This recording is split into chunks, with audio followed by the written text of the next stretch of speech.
श्रीगौरी वक्त्रपद्मार्का श्रीविघ्नेशा गजानना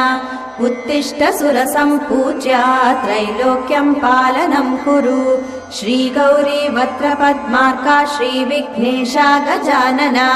उत्तिष्ठ सुरसम्पूज्या त्रैलोक्यं पालनं कुरु उत्तिष्ठोत्तिष्ठ हेरम्बा उत्तिष्ठ गणनायका उत्तिष्ठ करुणापूर्णा भक्तानां भाग्यदायका उत्तिष्ठोत्तिष्ठ हेरम्बा उत्तिष्ठ गणनायका